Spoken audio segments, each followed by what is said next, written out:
बोलो सतगुरुदेव भगवान की जय। वृंदावन बिहारी लाल की जय। आइए,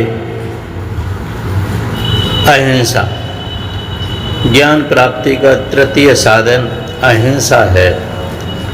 अहिंसा भी आत्म तत्व का गुण है। जीवन में अहिंसा की भावना जितनी उतरती जाती है उतना ही मनुष्य ज्ञानी होता जाता है। वास्तव में अहिंसा का रूप समझना बड़ा कठिन है। आजकल जितना अहिंसा का प्रचार हो रहा है उतना ही अहिंसा के अर्थ के समझने में बड़ी भ्रांति हो रही है। शांति और अहिंसा आज के युग का नारा है। अहिंसा का स्वरूप न समझने पर उसका पालन भी गलत हो जाता है। अतः साधक पहले उसे समझे। मन, वाणी, बाह्य चेष्टा किसी के भी द्वारा प्राणियों को पीड़ा न पहुंचाना अहिंसा है। लोग अंडे मांस खाते हैं, बातें अहिंसा की करते हैं, सोचते हैं कि केवल मनुष्य हत्या अहिंसा है। जैसे शरीर का अंग सड़ जाने पर उसे काट देना या सज्जनों पर अत्याचार करने वालों को मार देना भी अहिंसा ही है। हित अहित परीक्षा पूर्वक जानने होंगे, अन्यथा स्वार्थ को परार्थ के नाम से ढांक कर हिंसा हो जाएगी। जैसे स्वयं खाने के लिए बकरे काटते हैं, बहाना देवी जी को बलि चढ़ाने का लगाते हैं। कदाचित स्वयं भी वे भ्रम में होते हैं, क्योंकि निश्चय करके प्रवृत्ति नहीं है कि केवल धर्म बुद्धि से प्रेरित है या स्वयं के सुख के लिए। इसी प्रकार गरीबों को, अनपढ़ों को लोग ठग लेते हैं और प्रचार अहिंसा का करते हैं।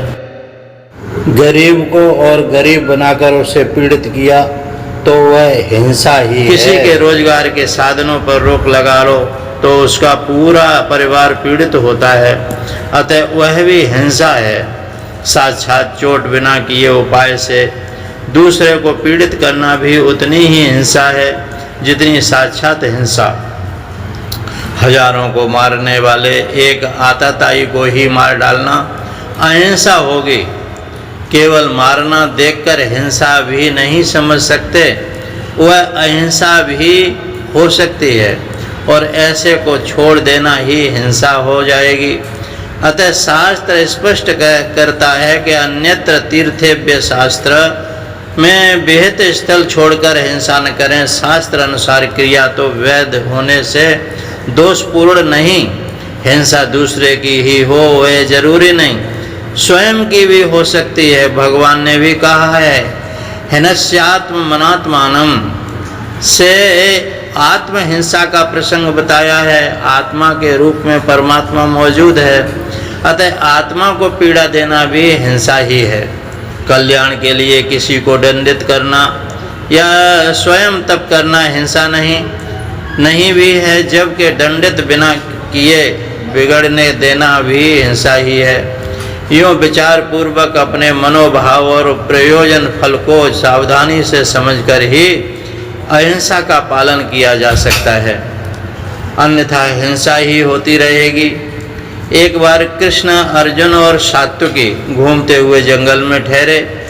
बाघ के डर से वारी वारी से जागने का निर्णय किया। सात्विकी छोटा था, अतः प्रथम पहर सतर्क होकर बैठ गया। एक ब्रह्म राक्षस आया। सात्विकी ने तलवार से युद्ध करना आरंभ कर दिया। जैसे तैसे लड़ता जाता था। सात्विकी कमजोर एवं ब्रह्म राक्षस तगड़ा तथा बड़ा होता गया। यदि इसी प्रकार यह बढ़ता गया तो अवश्य ही यह मार डालेगा। इस प्रकार सात्विकी विचार करने लगा। तब तक 3 घंटे व्यतीत हो गए। सात्विकी ने अर्जुन को तुरंत उठाया। उसने अर्जुन को सावधान रहने का संकेत तो दिया, किंतु सारा किस्सा नहीं बताया। ब्रह्म राक्षस फिर आया और अर्जुन को खाने के लिए कहा। अब अर्जुन और ब्रह्म राक्षस में युद्ध होने लगा। फिर वही दशा हुई। ब्रह्म राक्षस बलवान होता गया और अर्जुन जितना लड़े उतना कमजोर हो पड़ता गया। प्रहर बीतने पर अर्जुन ने भी अपना पिंड छुड़ाकर कृष्ण को उठाया और स्वयं सो गया। ब्रह्म राक्षस फिर आया और उसने सात्विकी तथा अर्जुन दोनों को खाने की इच्छा प्रकट की और भगवान कृष्ण से कहा, मैं तुम्हें भी खा जाऊंगा। भगवान ने कहा, जैसी तेरी इच्छा। यह सुनकर वह छोटा होता गया।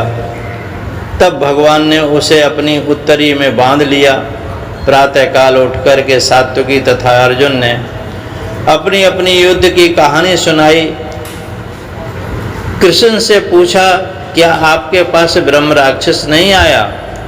उन्होंने कहा, हाँ आया था।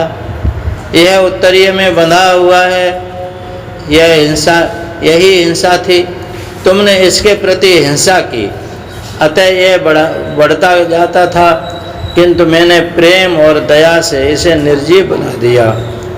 हिंसा पर विजय प्राप्त करने के लिए प्रेम और दया का बर्ताव करने की आवश्यकता है। यम की गिनती में अहिंसा प्रथम है। योग में यम नियम होते हैं और यम अहिंसा पहला धर्म है। किसी की प्राणी को मन, वचन और कर्म से नुकसान न पहुंचाना। और सत्य दूसरा, सच बोलना और सच्चाई का पालन करना। तीसरा है अस्तेय, चोरी न करना और दूसरों की संपत्ति का अनादर न करना। 4 है ब्रह्मचर्य, इंद्रियों पर नियंत्रण रखना और संयम का पालन करना। 5वां है अपरिग्रह, संसारिक वस्तुओं का संग्रह न करना। इस प्रकार ये यम हैं और नियम भी हैं। नियम योग के 8 अंगों में से दूसरा है और यह व्यक्तिगत अनुशासन से संबंधित है। इसमें भी 5 नैतिक सिद्धांत शामिल हैं। एक है शौच, आंतरिक और बाहरी शुद्धता। दूसरा है संतोष, संतुष्ट रहना और वर्तमान स्थिति में प्रसन्न रहना। तीसरा है तप, तपस्या करना और आत्म अनुशासन का अभ्यास करना। चौथा है स्वाध्याय, आत्म अध्ययन करना और ज्ञान प्राप्त करना। 5वां है ईश्वर प्राणिधान, ईश्वर के प्रति समर्पण, अनावश्यक वस्तुओं का संग्रह न करना और लोभ से बचना। यदि अहिंसा का पूर्ण रूपेण पालन किया जावे तो यम नियम स्वतः आ जाते हैं, इन्हें करना नहीं पड़ता। किंतु देश काल एवं परिस्थिति का विचार आवश्यक है। पापी को छोड़ देना हिंसा है। इससे अप्रत्यक्ष रूप में पाप एवं हिंसा को प्रोत्साहन मिलता है। दब कर रह जाता भी हिंसा का ही रूप है। सबकी रक्षा के लिए दंड देना भी अहिंसा कहलाता है। केवल बुद्धि से समझना ही अहिंसा नहीं, अपितु जीवन में लाना अर्थात तदनुसार आचरण करना आवश्यक है। आत्मज्ञान प्राप्ति के लिए अहिंसा भी एक साधन है। जीवन में जैसे जैसे अहिंसा की भावना जागृत होगी, उतनी ही शीघ्रता से आत्मज्ञान की ओर मनुष्य अग्रसर होगा। धन्यवाद। आपने सुना, समझा, पढ़ा। ज्ञान का अहिंसा साधन का पालन करेंगे, ज्ञान की यात्रा में आगे बढ़ेंगे। आपको यह अच्छा लगा तो लाइक सब्सक्राइब कीजिए और कुछ बात समझ में नहीं आई तो कमेंट करके पूछिए, हम बताएंगे। आप जहाँ हैं वहीं पर आत्म शांति को प्राप्त हों, यही सद्गुरुदेव से प्रार्थना करते हैं। बोलो सच्चिदानंद भगवान की जय। सोहम सोहम सोहम।